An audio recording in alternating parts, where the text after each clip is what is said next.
بابو ته او حاجي صاحب ته او د میراب ته دا نظم ډالۍ کوم. او نظم څه داسې دی چې ای د اسلام په نوم آزاد وطنه، ای د اسلام په نوم آزاد وطنه، د چا د لاسه شوې برباد وطنه، ستا په بد حال باندې جړه کومه، زه د ماتم کې واویلا کومه. دا څه شروع د خلکه څه وینمه، د زړه مې خوښ نه دی دا نه وینمه، زه یو محمد مصطفی منمه، دغه رسول د یو الله منمه. دا اخیری د دین اسلام رسول دی، دا د غیرت د ننګو نام رسول دی. دین د اسلام پورې خندا مه کوئ، دومره بې حده ناروا مه کوئ. اغیار خپلېږي نه پیغام مې واوره، د دوی نه بچ وساته خپله خاوره، تل د اغیار سره دوستي مه کوئ، دین د اسلام له بدنامي مه کوئ. تور له ښه په خاړه جوړوي، په پاکه خاوره بتخانه جوړوي، تر څو به داسې ظلم جبر کېږي موږ نه به کومه پورې صبر کېږي.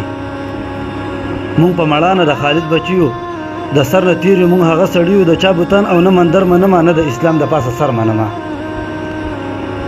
تاسو اسلام ته ډېر په سپکه ګورئ، هر مسلمان ته په غلطه ګورئ، ظلم زیاتی په مسلمان مه کوئ، بې حرمتي مې د قرآن مه کوئ. تر څو به زه په خاموشۍ کې اوسم، څنګه به د بل په غلامۍ کې اوسم، صاحبه ستا دا فیصله نه منو، په پاکه خاوره بتخانه نه منو. ښه عقیده د ښه قبله جوړه که، چېرته جومات یا مدرسه جوړه که، تا خو ویل یو ښه قانون نه ولم، په دې نظام کې به بدلون نه ولم.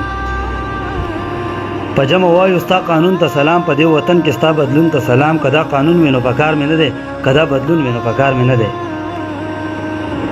ستا دې قانون او دې بدلون حیران کړم والله، چې زه یې په خاطر پریشان کړم. د خدای جومات دې په چانده جوړېږي او زما په ټیکس دې بتخانه جوړېږي.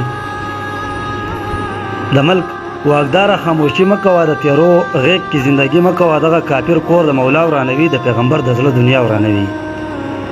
مونږ غازیان یو بل خود سر نه منو، مودي ته وایه ستا مندر نه منو. هر یو پښتون د ننګ غیرت بچی دی، د شرافت او صداقت بچی دی.